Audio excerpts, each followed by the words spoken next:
بسم الله الرحمن الرحيم نون والقلم وما يسطرون ما أنت بنعمة ربك بمجنون وإن لك لأجرا غير ممنون وإنك لعلى خلق عظيم فستبصر ويبصرون بأيكم المفتون إن ربك هو أعلم بمن ضل عن سبيله وهو أعلم بالمهتدين فلا تطع المكذبين ودوا لو تدهن فيدهنون ولا تطع كل حلاف مهين هماز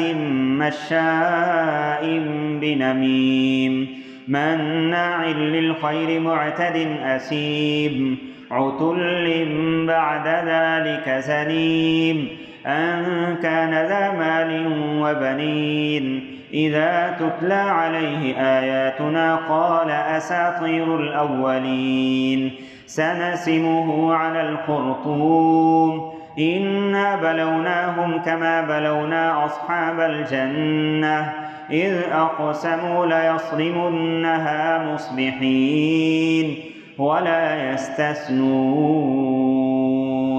فطاف عليها طائف من ربك وهم نائمون فأصبحت كالصريم فتنادوا مصبحين أن اغدوا على حرثكم إن كنتم صارمين فانطلقوا وهم يتخافتون ألا يدخلنها اليوم عليكم مسكين وغدوا على حرد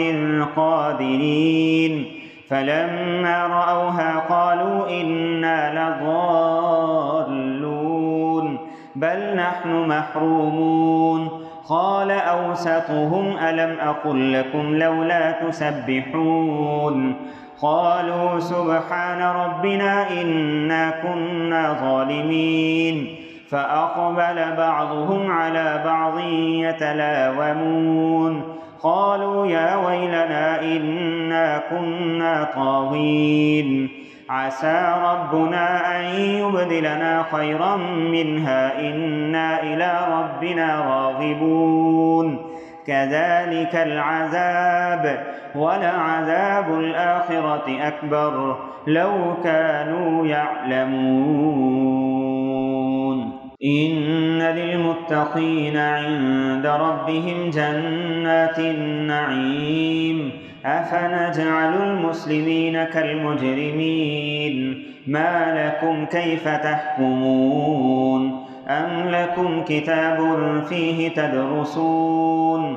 إن لكم فيه لما تخيرون أم لكم أيمان علينا بالغة إلى يوم القيامة إن لكم لما تحكمون سلهم أيهم بذلك زعيم أم لهم شركاء فليأتوا بشركائهم إن كانوا صادقين يوم يكشف عن ساق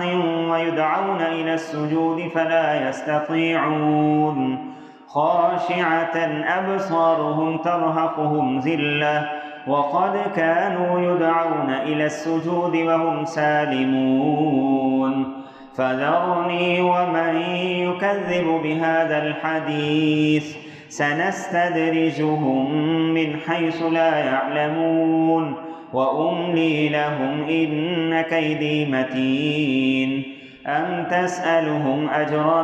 فهم من مغرم مثقلون أم عندهم الغيب فهم يكتبون فاصبر لحكم ربك ولا تكن كصاحب الحوت إذ نادى وهو مكظوم لولا أن تداركه نعمة من ربه لنبذ بالعراء وهو مذموم فاجتباه ربه فجعله من الصالحين وإن يكاد الذين كفروا ليزلقونك بأبصارهم